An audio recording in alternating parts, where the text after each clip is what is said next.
জয় জগন্নাথ, জয় জগন্নাথ, জয় জগন্নাথ, বলো জয় জগন্নাথ। নমস্কার বন্ধুরা, আপনারা সবাই কেমন আছেন? আশা করি আপনারা সবাই ভালো আছেন। আমি রুদ্র, আর আপনি দেখছেন আপনার প্রিয় চ্যানেল স্বপ্নপরী ব্লগ। আজকের ভিডিওটা একেবারে স্পেশাল, কারণ আজ আমি আপনাদের নিয়ে চলেছি রথযাত্রার মহোৎসবে। শুভ রথযাত্রার শুভেচ্ছা জানিয়ে শুরু করছি আজকের আমাদের ভ্রমণ গল্প। চলো আমার সঙ্গে হেঁটে চলো প্রকৃতির কোল ঘেঁষে, মেঘে ঢাকা আকাশের নিচে এক রোমাঞ্চকর পথে, যেখানে ভক্তি, বৃষ্টি আর ভালোবাসার মেলবন্ধন রয়েছে। আজ আমরা যাচ্ছি রথযাত্রা উপলক্ষে এক পবিত্র মঠে। তবে পথটা একটু আলাদা, শহরের ব্যস্ত রাস্তা নয়, বরং প্রকৃতির শর্টকাট। এই রাস্তার এক পাশে গাছপালা ঘেরা এলাকা, আর অন্য পাশে রয়েছে কিছু ঘরবাড়ি, যেখানে এখনো মানুষের বসবাস রয়েছে। জায়গাটা একটু নিরিবিলি হলেও এখানে জীবন আছে, মানুষ আছে, আর সেই জীবনের ছোঁয়াই আমাদের যাত্রাকে আরো প্রাণবন্ত করে তুলেছে। হঠাৎ করে চারপাশে অন্ধকার, মেঘ ছেয়ে গেল আকাশ, বৃষ্টি নামলো মাঝপথে, দাঁড়াতে হলো আমাদের।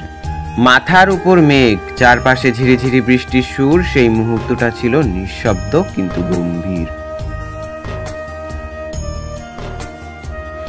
মেঘের গর্জন থামলেও থামেনি কিন্তু বৃষ্টি। ঝিরিঝিরি বৃষ্টি পড়েই যাচ্ছে, আর রাস্তাঘাটে এমন জল জমেছে যে হাঁটাই পুরো মুশকিল। আর পার দিয়ে হেঁটে হেঁটে চলে যেতে হচ্ছে নিজেদের গন্তব্যের স্থলে। বৃষ্টি থেমে এলেও রাস্তাঘাট ভিজে কাদা, আর এক জায়গায় চোখে পড়ল অদ্ভুত এক দৃশ্য। দুপাশে জমে থাকা জল, মাঝখানে সরু এক পাথুরে পথ। দেখতে যেন রাম সেতু। যেমন রামচন্দ্র সাগর পেরিয়েছিলেন সীতাকে উদ্ধার করতে, তেমনি আমরাও পেরিয়ে চলেছি ঈশ্বরের দর্শনের পথে। দূরে এক মোবাইল টাওয়ার দেখা গেল, বুঝলাম মঠ আর বেশি দূরে নয়। বৃষ্টি পড়ছে টুপটাপ, কিন্তু মন তখন উদ্দীপ্ত, কারণ সেই পবিত্র স্থানের কাছাকাছি চলে এসেছি আমরা। অবশেষে মঠে পা দিলাম। দূরে দেখা যাচ্ছে আমাদের গন্তব্য পবিত্র মঠ। চারিদিকে মানুষের ঢল, ফুল, প্রসাদ, যেন পুরো গ্রাম উঠে এসেছে একত্রে ঈশ্বরের স্বাগত জানাতে। সাথে ছিল কিছু আইসক্রিম, ফুচকা, নানা খাবারের জিনিসের দোকান। আর পাশেই ছিল, মঠের পিছনেই ছিল এক সুন্দর গাছগাছালি ভরা নার্সারি। কিন্তু নার্সারিটা এই ভিড়ের মধ্যে আমি আর তুলতে পারলাম না। যেটুকু পারলাম সেটুকুই তোমাদের কাছে দেখাতে চেষ্টা করলাম। দেখতেই পাচ্ছ পুরো শান্ত পবিত্র এক পরিবেশ, কিন্তু মানুষের ঢল কতটা। আরো সামনে এগিয়ে গেলে আরো অনেক বিস্তারিতভাবে জানতে পারবে। তো চলো আমরা পুরো মঠের সামনে গিয়েই কথা বলি।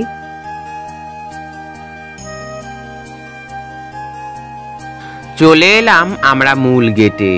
এই মঠটি হলো শ্রী শ্রী গৌর সরস্বত্য সন্ত গৌড়ীয় মঠ, যেটা অবস্থান করছে সেকাটি চাঁদপাড়াতে, উত্তর 24 পরগনা জেলায়। এটা হলো জগন্নাথের বাড়ি, আর তার মাসির বাড়ির নাম হলো শ্রী শ্রী জগন্নাথ গৌড়ীয় মঠ, যেটা অবস্থান করছে ব্রহ্মময়ী পল্লী, ফুলসরা, চাঁদপাড়া, উত্তর 24 পরগনা জেলায়। মঠ দুটো প্রায় কাছাকাছি, কিন্তু একটু দূরও আছে। কেউ যদি এই মঠে এসে থাকো, অবশ্যই কিন্তু কমেন্ট করে আমাকে জানাবে। ভিডিওটা কেমন লাগছে অবশ্যই জানিও, লাইকটাও করে দিও। মূল প্রবেশদ্বারেই বেশি ভিড়, কারণ একটু পরেই জগন্নাথ দেব বেরোবে তার মাসির বাড়ির উদ্দেশ্যে। রথ সাজানোর প্রক্রিয়া প্রায় শেষের পথে। জগন্নাথ দেব তার বাড়ির থেকে বেরোলেই হলো, তখনই পড়বে রথের দড়িতে টান।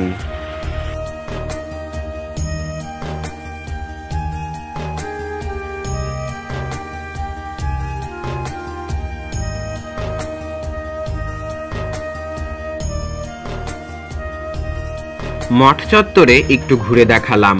শান্ত পবিত্র এক পরিবেশ।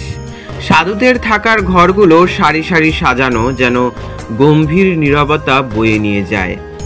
তারপরে চোখে পড়লো একটি বড় তুলসী মন্দির, 4 কোণায় 4টি তুলসী গাছ, যেন প্রকৃতি এখানে ঈশ্বর রূপে বিরাজ করেছে।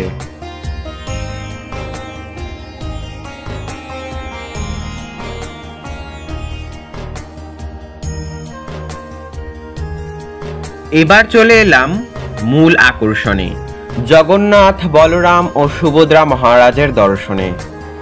সামনে একটু ভিড়, কিছু সাধক দাঁড়িয়ে থাকায় স্পষ্টভাবে ভিডিও করা কঠিন ছিল, তবুও আপনাদের জন্য আমরা তুলে এনেছি সেই মহা মুহূর্তের ঝলক।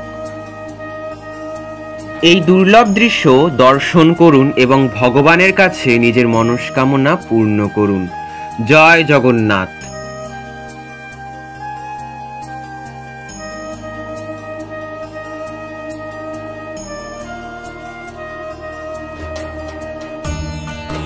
মূল মন্দিরের পাশেই রয়েছে এক শিব মন্দির, যেন তপস্যার মধ্যে ঈশ্বরের বাস।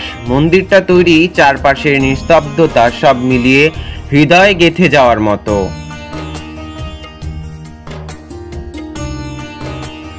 ভোলে মহেশ্বরকে প্রণাম জানিয়ে দেখা মিলল আরেক সেই মহেন্দ্রক্ষণ।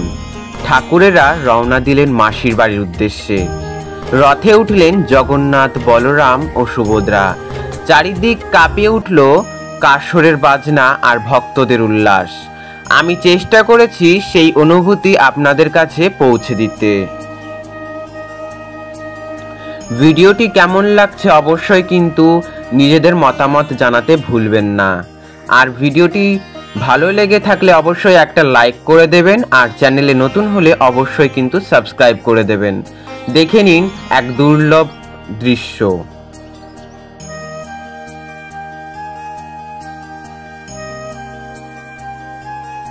তারপর শুরু হলো ভোগ বিতরণ।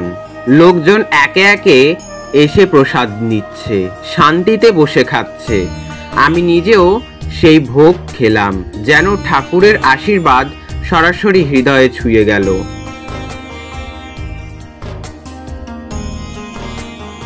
ঠাকুরেরা এবার বিদায় নেবেন।